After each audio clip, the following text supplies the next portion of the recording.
Now, the question is, why is the marketing team interested in how their invoices are delivered? They were looking for another way to get a competitive advantage. And so they had a customer retention program of like, how do we make the customers want to use us? They switched to e-invoicing, which then made it easier for the customers in the invoice process. And so that was a marketing activity that they did. And the finance team was also very happy at the same time. Welcome to Season 5 of Manage Self, Lead Others with host Nina Sunday. This season, as well as workplace culture, we're going deeper into embedding innovation, AI, and invisible patterns shaping how we lead. Each episode, bold thinkers join us to explore how to lead with intention, elevate team culture, and stay future ready. The future of leadership starts with the questions we ask. Robin Sands is the co-founder and CEO of Link4, an e-invoicing software company operating across multiple countries around the world. Singapore, Malaysia, UAE, Australia, New Zealand, coming up soon, Thailand, the Philippines, and the USA solution. He spent the past decade helping organisations use technology to improve efficiency, scale revenue, and build businesses that grow without burning out their people. Robin Sands served 4 years on the board of FinTech Australia, the peak industry body for companies innovating in banking, payments, and insurance. Welcome, Robin Sands. Thank you. Nice to see you there.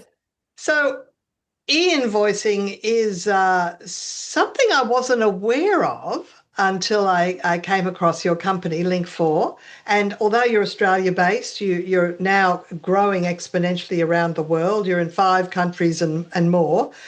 And I've just realised that probably the problem, before we even talk about what is e-invoicing, why e-invoice, what's the problem with fraud and just sending emails by invoices by email, which is what I still do and what a lot of companies still do. What's the problem there?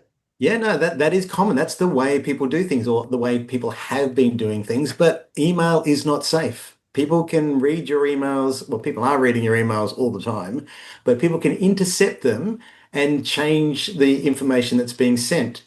So commonly with an invoice, people will stop it, grab the PDF and change the bank details on it, put it back in, then send it on. So it looks like it's coming from you, it looks like your invoice, it just has different bank details on it. And that way the bad guys get paid then. And I'm not going to ask you on this platform how they intercept because I don't want to educate anybody, but I find that inexplicable. I'm used to phishing emails coming in, but I'm not used to between the sender and the receiver somebody finding that email and being able to manipulate it and then pass it on as if it had still come from me. Yeah, and it's a lot more common than people think. And so often doing presentations like this to a live audience, if I'm talking to 6 people, 4 of them have heard about it or know someone who's affected, and 1 person has been physically affected. So it is kind of widespread. But often people that get affected don't like to talk about it. And so they don't want to admit it's happened to them. That's right. It's embarrassing. And I recently, that's how I've been sending emails. It won't be from invoices, but it won't be anymore after this. I had a company that was paying me, because it was the first invoice from me, they rang to confirm my bank details. And I said, why it's there on the invoice? She said, well, and they had been defrauded. And there you go. Yeah, it happens a lot. So this is Australia, and I'm sure it happens all over the world. And that's why Link4 is one of those companies that, you're supported really by all the governments. I mean, in Australia, the Australian Tax Office thinks it's a great idea. Who supports this in the different companies that you operate in? Yeah, fair point. So, and when you say Link4, we kind of say e-invoicing. So e-invoicing is spreading, and Yes. it's not our naming or that's our right. tool or anything, but we do support that. Now, there are countries like Australia that are mandating e-invoicing for various aspects. So it's mandated for government in Australia. They want to take the lead, so they have to do it. But there's other countries that are mandating it for every business. So we have many customers, say in Belgium, that have to do e-invoicing because that's the mandate from January the 1st, 2026. Oh, We've got customers in Malaysia that, they've got their mandates. So there's a lot of governments, actually more and more governments are switching to it and forcing their businesses to switch to it because it's better. There's a few reasons to do it, but one of them, it's better for the economy. So if you look at Australia, they go, if people get paid faster, they spend faster. In other words, a business is much healthier economically if they get paid quicker. but But let's if add that businesses, little detail. How is it that e-invoicing makes us get paid faster? yeah, and that's because it sort of smooths out the process. So e-invoicing, to make it short, is that the accounting systems talk together. So you create an invoice and you push send, and then it appears in the accounting system of your customer. So they could be using SAP, they could be using QuickBooks, you could be using Xero. They all talk together.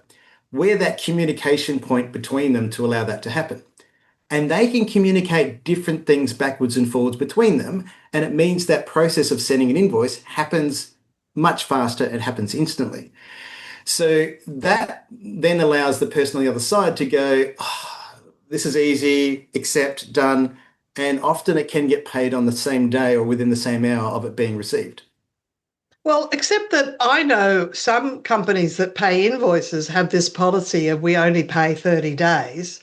I mean, how do you bypass that policy? Yes, I personally have an issue with anyone who does 30, 60, 90-day payment terms because that's like, way back The in the past, century before last. industrial revolution type. So it's like there's no reason to have that in this day and age. That's right. And for me, like one of the examples is we talk about, when I was younger, we used to go to the video store on a Friday night to hire a movie to watch a VHS tape to watch a That's movie. right. Nobody goes to video stores anymore. Like we just stream it whenever we want to on our devices. That's right. E-invoicing is streaming the invoice. Like this is new technology that makes it happen fast and simple and keeps it easy for the end user. So we're now streaming invoices. I like that. It's exactly what it is. Yeah. So we had one of our early adopters, which was a large company sending a lot of invoices to small business. They switched to e-invoicing, encouraged their users to, didn't say anything to them, like just started doing it, and their cash flow increased. They had a 50% improvement in on-time payments. They didn't ask for it, it just happened. So they were really happy. And then they were concerned that their customers were paying faster. Is that okay for them?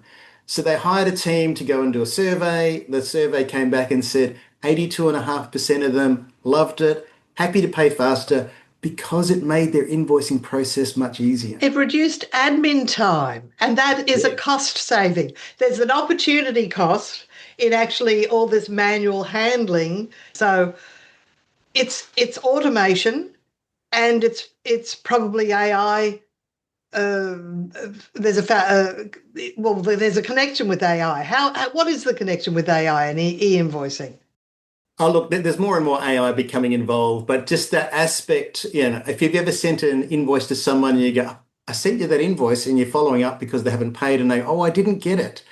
Like, could have gone into this junk mailbox or Yes. could have gone to someone on holidays or whatever. Yeah. With e-invoicing, it's been delivered to the right spot, but you Right. can also see where it's at in the process so that you can come back and go, yep, it's been opened, it's been read, it's been paid, or whatever is happening. The accounting systems get that information, so you spend less time following up, which makes it much easier. Well, that's all sounding like a dream, really, Robin. The way we all should be moving now and finding ways to do in e-invoicing, and Link4, your company, is just one of many solutions to facilitate that. Is that right? Yeah, absolutely. So it wouldn't work if there's just one company out there doing it. It's like a phone company, right? Everyone's got Yes, their iPhones, cell phones, whatever. that's right. They sign up to different companies and they have different offers, but all of Yeah. those telecom providers work together to make it work. We're one of those providers for the e-invoicing network, Yeah. and we make it work. Now, the example I gave before of the large customer that was sending a lot of invoices out, they came to us, we started talking to them, we started getting them set up, and it took us a bit to work out that it wasn't the finance team that was approaching us, and it wasn't IT. It was actually the marketing team. So it's interesting that you say that there's been a big take up by government Yep. because sometimes government is not necessarily an innovator. So why has government really taken been a early adopter? Yeah, it depends which country you talk about as to why the Okay. government are motivated. So let you pick a country like Malaysia that's mandating e-invoicing, and they Yes. want to get on top of the tax scenario and the black economy to make sure that everyone's held accountable. In Right. countries like Australia or New Zealand or Singapore, they're doing it so that they can make the businesses healthier, the economy healthier, cash flow faster, and so it's a positive thing for the economy of a country, a positive thing for the economy of a business. And so you're actually also expanding into United Arab Emirates, UAE. Is Yes. that a special case? I mean, what's different there? So we've been doing e-invoicing for 10 years, and we are an e-invoice company that's been built from the ground up. So that's all we do. What we look at then is, which country is culturally ready to accept e-invoicing. Right. And there's a lot of countries now have mandates for e-invoicing, and we will go to them. So UAE have this mandate that their large businesses have to choose an e-invoicing solution provider by July 2026. So then they have a pressure on them. It's like, oh, they need to do something. It's like, well, you know Right. what? We've got the solution. Let's go there. So Mm. we have set up an office there. We do have staff there. Now we don't need to set up offices in every country. So I spoke before, there's Belgium, there's Germany, France, Holland, Norway. We've got customers in all those places that we don't have a physical presence. But yeah, we've got offices and people in many countries through Asia, which is good. Right. So if 50% of my listeners are based in North America, Yes. if there was somebody that didn't want to wait till you actually had an official office in the USA or Canada, they could still consider working with you to assist with the setup, and also then you actually can sometimes act as the intermediary between their accounting system, whether it be, well, in Australia we have MYOB, Xero, QuickBooks. What are some biggies in the USA, for example?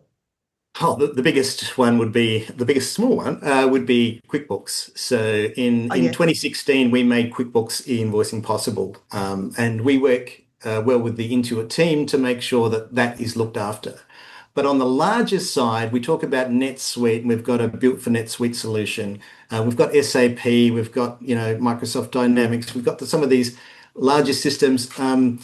We're agnostic, so we can do any of them. That doesn't matter mm, when you look at the different countries, now we've been working with the USA for around about 6 years now, trying to help them with their standards and get everything organized because there are standards behind it to allow all the players to talk together. yes. And the USA have been looking at it for quite a while. It's just been a bit of a slow for the adoption part of it, but it is coming, and we're happy to support anyone who's ready to look at it for the North America market. Right, right. So those who are early adopters, they'll probably have a competitive advantage in that when you get paid sooner, like I've heard you say, or I've seen written on your site, you can get paid like within 5 days instead of 30 days. Is that how common is that? Look, it's very common in Australia. The government want to set the lead with the invoicing, so they're starting to do it themselves, and they have the policy there to pay within 5 days. Sometimes Right. they pay within one day or a few hours, but they don't like us talking about that. But the problem is, once it's all set up, it can happen quickly, and that's the Right. good thing about it. And so, any company that needs to have 60 or 90 days can actually really make their processes more efficient by having this set up. So it is coming. But what's the risk of waiting another year to adopt it? Why? Yeah. What we've seen in some countries is there's a push to get e-invoicing, and then people rapidly go for whatever's available at the time, and then they find that there's a bottleneck. The e-invoicing providers are busy; they can't do the implementations and the testings. They don't get set up right, so that they do Oh, suffer some issues from that.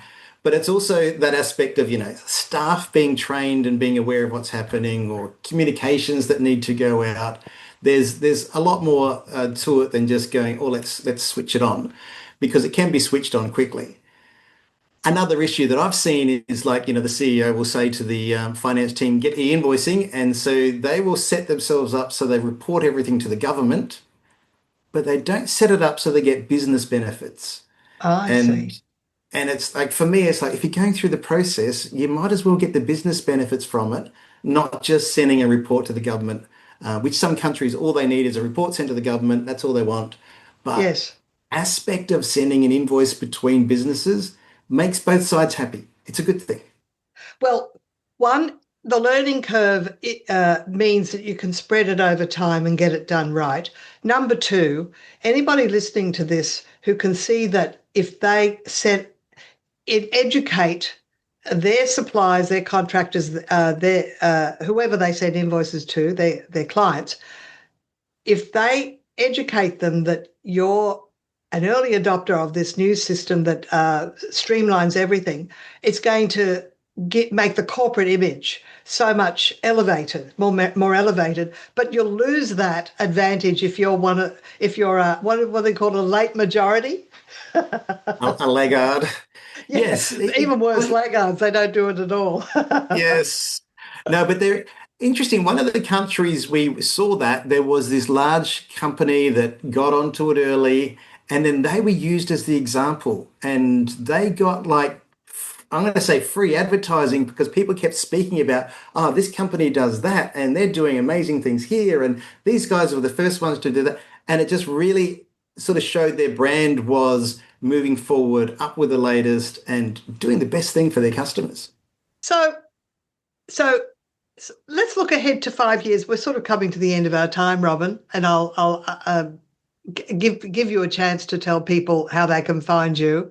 But in 5 years' time, how widespread? Just predict, what will e-invoicing be expected? Will it be the what everybody, what 80% of businesses do in most of the companies in the world, countries in the world? Your thoughts? Yes, it will be as common as laptops are in businesses these days. Like it is the way of the future. Some governments are allowing their businesses to adopt it when they want to. Others are mandating it, Yeah. and others are really enforcing it. I mean, we've heard of stories coming out of South America of roadblocks happening to make sure that shipments from trucks actually have an e-invoice for their shipment and not a physical invoice. So the Oh, governments are getting serious about it, which is a good right. thing. It's kind of like a mandate to, have to wear a seatbelt or something, so that it's actually good for you, this kind of mandate they're Yeah. putting in place. Well, I do know that in the USA they still send checks in the mail. Yes. Have you got a comment on that? I mean, we Australia lost checks, I don't know, seven, eight, Well, 9 years ago. yeah, yeah. Well, so I lived in San Francisco for a while, and I had to get a check account so I could pay my rent, because they wouldn't accept cash and bank transfers and things. But there's always that hope that things will change in North America. But the aspect within business of using new technologies, lots of different new technologies are being used now. There are the adopters that are picking up on these types of things, and that can only make things better. So, would you say that if a company wants to say that they embed innovation in their organisation as part of the culture, that e-invoicing is definitely something that they must have? It's a must do. Absolutely. Look, they need to investigate it at the shortest side of things, but implementing it and having it set up, it's not a big deal to actually get it set up. They don't do anything different in that they use their current ERP system. They push the same button on there to send the invoice. It's just behind the scenes, a lot more happens, and that's why Right. it should be good for them. And so the first step for any organisation would be to what? Look, have a conversation with someone like Link4, and we can give you the advice. The Hmm. interesting thing about e-invoicing is that we know our competitors really well. We're all trying to build up the network, so we don't fight over things. In fact, we just try and educate people and help them to know what their situation is. So Link4, which is LINK number 4 Yeah. .co, that's where we are. You can find us. We happily advise people in any country, all over the world, and we can tell you what's available in your country, what is coming, but also how your ERP system can connect to that network. Mm. And that link will be in the show notes so they can find it. And Robin, you've got just before we close, you've got a pretty hefty financial background. I mean, you served as a board member of FinTech Australia, which is the peak industry body for banking and finance, things like that. So just I just want to say that your your background is robust when it comes to financial things. Do you want to comment on that? And I loved my time with FinTech Australia because you get to see all of the new technologies coming through and you see what is possible. And I just love the openness for people accepting all these new technologies. And I think, happy to be a part of that. E-invoicing is a part of that in a sense because we deal with invoices and it's new technology. But some of that banking sector information and things coming through, our kids are growing up in a new world. And I think the future is looking very bright. That seems to be the way of the future. Thank you so much, Robin Sands, for your time today and allowing us to go more deeply into invoicing so we can all improve our processes and get a little tick with customer loyalty. Wonderful. Really enjoyed the chat, Nina. Thank you very much. My pleasure. My guest today was Robin Sands from link4.co. That's LINK and the number 4. The link is in the show notes. My name is Nina Sunday, and this is the Manage Self Lead Others show. You can listen on all the major podcast apps and watch the video on Spotify and YouTube. And if you are enjoying the show, you can support it by leaving a 5-star review. On Apple Podcasts, just scroll past the episodes to ratings and reviews, tap the 5 stars, add a quick comment, and it's done. That simple act helps other leaders discover the show. Until next time, bye for now. Manage Self, Lead Others has launched the book, available on Amazon, paperback, Kindle and audiobook. Not transcripts, but it's Nina Sunday's reflections on the big ideas and insights from each guest, and is adventure calling. If podcasting is the new white paper, then a travel retreat is the new corporate offsite. Short retreats in exotic locations are launching this year, so head to ninasunday.com to express your interest and be part of this learning meets travel chapter for leaders, people managers and entrepreneurs. Plus, looking for a conference speaker or workshop facilitator to uplevel your team in Australia or anywhere in the world? Visit brainpowertraining.com.au or ninasunday.com. Until you tune in next time,